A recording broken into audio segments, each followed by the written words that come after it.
What's going on, YouTube? Today we're going to be going over top 10 mistakes in the Elder Scrolls Online. So I was motivated to make this video because I actually watched a video on top 10 mistakes for another game that I've been playing, and I was like, I don't have a video on the top 10 personal mistakes that I feel that ESO players make either when they're new or when they're returning. So that was actually my motivation to make this video. And before we jump into it, just as a quick reminder, if you wouldn't mind liking and subscribing, my cat here really thinks that you should, as she always gets very excited when I start recording. So let's jump into the video. Starting off, we have gear. My general gear suggestion is, unless it's training gear, don't worry about it until 160. Just slap on whatever you find as you level up and put it on like that. Think of it as just putting whatever the highest level gear you have on, and then once you hit 160, that's when you can focus on gear. The only exception is if you're finding things with the training trait. Sometimes those can be nice to slap on for you. Because ESO has a very nice scaling system, you're not going to be penalized too badly for wearing lower level gear. So if you do have a decent set combination from an overland area you're farming, that's also perfectly okay to wear as well. But my biggest point with this is, please do not stress about buying gear, about grinding gear, or really just even about what you should be wearing. The focus should be on having fun and leveling up and enjoying the game. And then once you get to 160, that's when you can go out and make your actual set combination. This next tip I've actually seen suggested in so many forums that I almost feel obligated to mention it, but this actually was not a tip, so full credit to the ESO forums. Don't buy a horse. That's actually the tip. Don't buy a horse, because you get a level up horse and you'll find that doing a lot of activities can actually get you horses. There's a horse that's tied to achievements. There's horses tied to antiquities. So there's actually mounts that you can get from a variety of areas. So I really would not stress about getting a horse per se. Plus, for 42.7 thousand gold, it's pretty big, especially on console. And figure in you're going to be able to get one for free just for leveling up, and once you have it, you have it. So if I was to make a new character right now, they're going to have access to every single mount that I have, so they don't need to have an individual mount also. So I would get this spider thingamahoozin on one character. Now all of my characters have this spider thingamahoozin, which, by the way, whoever wants to ride this spider thing is a psychopath, and they should probably get rid of this mount and put all you on a watch list. How do you want to ride something like this? And that's, don't skimp out on using your XP scrolls and your crown fortifying meals. Sometimes I feel like there's this general sense of, I gotta hoard them, I gotta keep them, I gotta wait until I have perfect XP training gear and a double XP event so I can min-max my perfect amount of experience. Like, no, they're gonna give you a ton of these just for logging in. You can see I have 137 in my bank and 2 in my character, and then I have 20 of these in my inventory and 68 in my bank. The reason why you want to use experience scrolls is if you're playing the game, there's a good chance you're getting a lot of experience, even if you're just doing side quests, daily quests, main story missions, killing mobs, farming areas. You're probably getting a lot of experience, and putting these bad boys on is pretty good. And then crown fortifying meals. So for those of you who may not be aware, having higher resource pools also increases your damage dealt. What does that mean? It means the higher amount of magicka you have, the more spell damage you do. Higher amount of stamina, the more weapon damage you do. So you do actually do more damage by having buff food active. So I would encourage you guys to always use buff food, keep it as active as often as possible, because the game is going to pepper it with you. That I suggest that everyone do immediately. You're probably thinking to yourself, Jake, as I come out at level 3, no guild's going to want me. And that's not true. The Fighters Guild and the Mages Guild will both take any piece of fresh ass that they can possibly get. And the reason why you want to join these two guilds specifically as early as possible is because Fighters Guild levels up by killing Daedra, which you'll do even potentially at level 3, and the Mages Guild will basically allow you to see those Mages Guild books that are scattered throughout the world. You're not going to be able to see them until you join the Mages Guild, and you're not going to be able to pre-get that Fighters Guild XP until you're in it. All you have to do is, any town you pop out in, go find the Mages Guild and the Fighters Guild. This I popped out in Daggerfall. This is a Columba character. And you're just going to walk over, say, hey, my name's Tim. I'd like to join the Fighters Guild. Your name doesn't have to be Tim for this. And they're like, all right, you're in. It's that simple. You don't even have to go anywhere. It is super straightforward, and make sure you do this right away on all your characters. Have you done your daily crafting writs today? And if not, why not? Are you doing them later? Do you still have time before the crafting reset? Did you do them yesterday? Why have you not been doing your daily crafting writs? Daily crafting writs are one of the most essential ways for new players and endgame players to get easy access to gold, experience, and crafting materials, which everyone needs crafting materials. Everyone needs the ability to upgrade gear in the future, have easy things to sell, and if you're a newer player, it gives you easy access to crafting experience. You will not have to craft the same things as a endgame player. It's going to give you an example of something like, hey, can you craft me like 3 iron daggers? And you're like, sure. Then you turn that in, and bam, you get yourself a lot of experience. You get a chance to get some good raw materials, you get some gold, and you get some XP.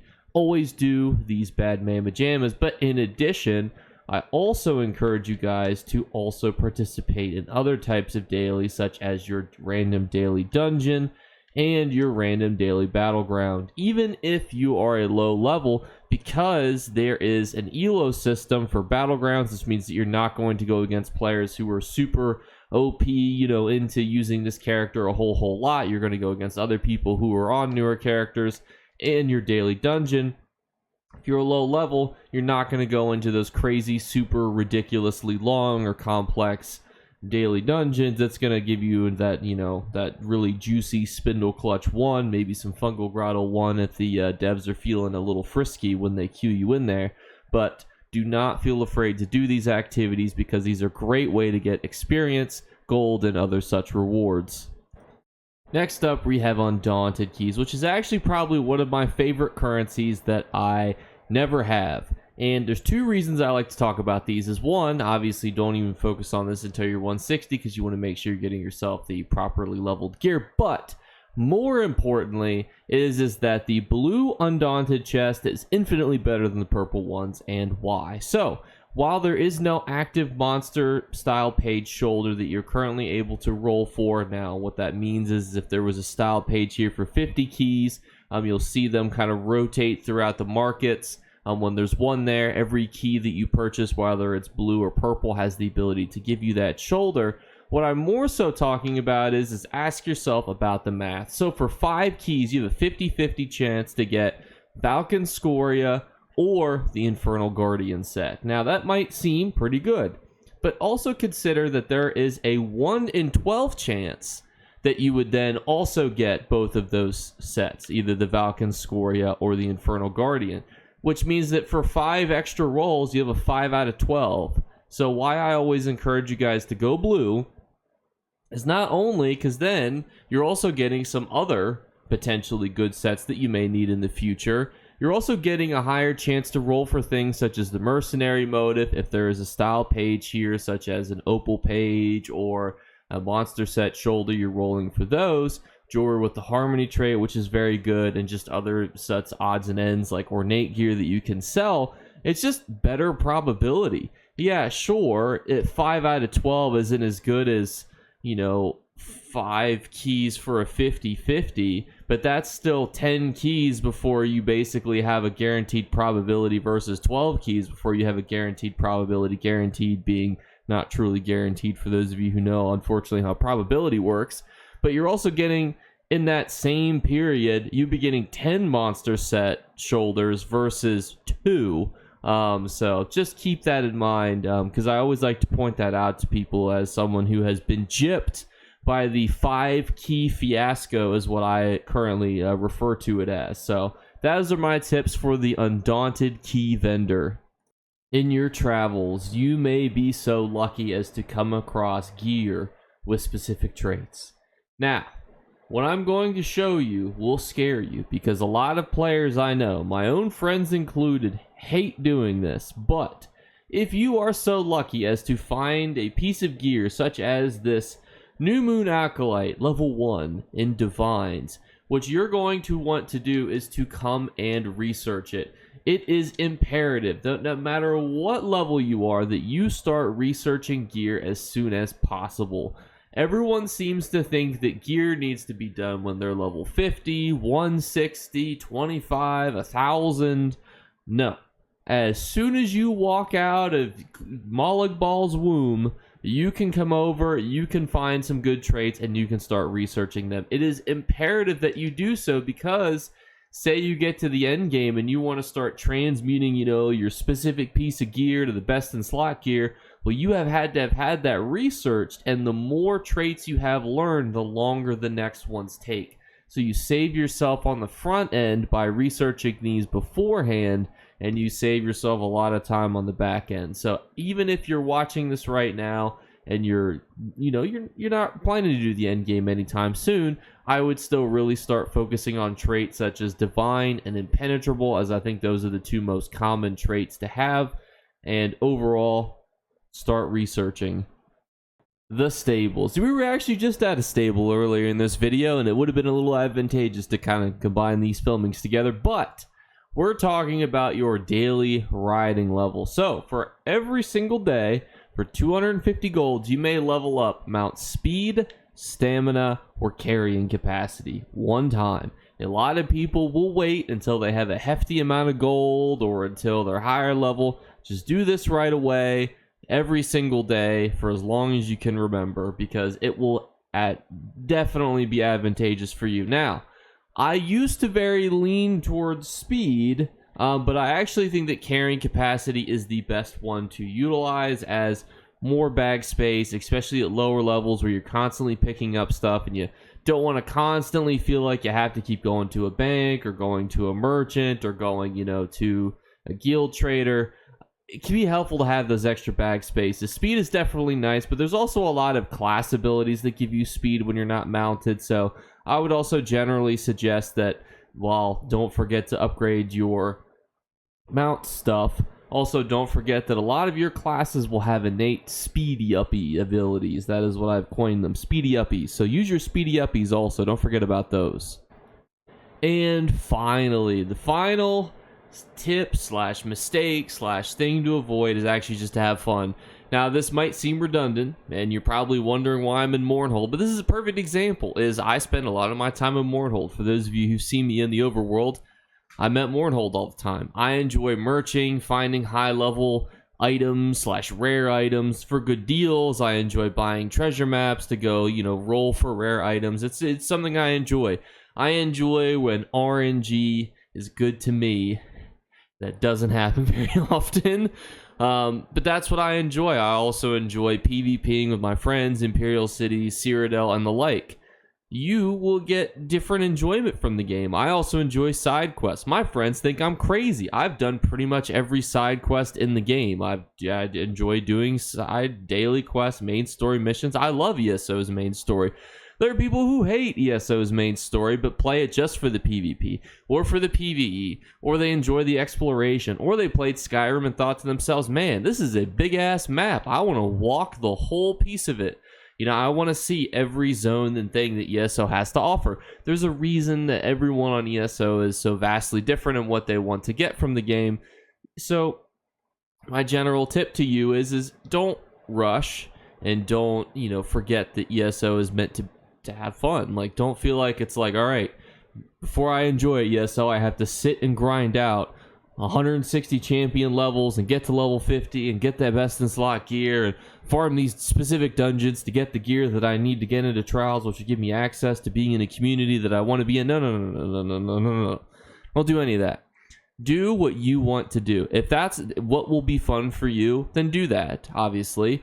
But enjoy the game, enjoy the side quests, enjoy the writing, enjoy the small details and things that they put into the game, and enjoy and play it the way that you want to play it. That's the biggest piece and thing that I wanted to hit upon, because that is a huge mistake that I see in a lot of my friends who've come to ESO because I've started to content create for it, is they feel like they're not playing the game until they're at a certain point, and that's not true. And then they feel like they have to do types of content that I want to do, and that's not true either. My friend David, he's constantly trying to make us farm dungeons. And we hate dungeons. I hate rolling for dungeons sometimes, especially ones with silly mechanics and hard modes. But, at the end of the day, that's what he enjoys. And sometimes we, indulge him in his deep, dark desires. That's the beautiful thing about ESO, is there's something for everyone. And I hope that has been helpful for you. And I hope this video has been helpful for you. as that will be wrapping up the video. You may notice, though, that we are looking at something a little unique here, and that's because we will be doing a fun little activity here likely tomorrow, at least as a dry run or some try-throughs. Very excited to kind of show you guys, but that's another point, though, of things that I'm trying to do with the community, is try to do more social things, some more fun things, because at the end of the day, so it's fun, That seems really redundant to say out loud, but that's the key component, and I want to do what I can for my community, for my live stream viewers, my video viewers. I want to try to always give you guys the things that you want. And as a also final reminder, we are doing 3 giveaway drawings for the month of February. 1 will be a random comment pulled from a random number generator. 1 will be pulled from a public subscriber, so subscribe. And a 3rd one will be the funniest comment that I read throughout the month. I take screenshots of the funny comments that make me laugh out loud, and then at the end of the month, I will pull them all against each other in my head as to which I was think is the funniest. So if you'd like to be entered, all you have to do is one of those 3 things or all of those things, and it would also be really nice if you like this video. But share in the comments below, what are some mistakes that you tell people to avoid? Should I make more, videos on mistakes to avoid? I haven't even talked about repairing your gear. Repairing your gear can almost seem like you're getting gypped if you don't use repair kits. So there's a whole bunch of things to cover. Let me know what you guys think in the comments below, and I will see you tomorrow. Bye, guys. You better remember to like and subscribe to Jake Clips. Or you should. I might have to pluck your eyes if you don't. Or, better yet, I'll skip rope with your entrails. Do it now. Subscribe. Ta-ta. Off with you. For staying past the outro, you get a little bit of a preview of the maze. Get a little bit of an idea here as to, where everything is. But, let me know if you like this video format. I was actually inspired by watching a video like this, not about ESO. Granted, it was made by, some big, I think it was, by Game Rant or something for Hogwarts Legacy. So, a bit of a different concept. Plus, too, everyone's a new player on Hogwarts Legacy. Not everyone's a new player on ESO. So, it's a bit different. But, thank you for sticking around. And I'll see you guys tomorrow when we live stream. Bye, guys.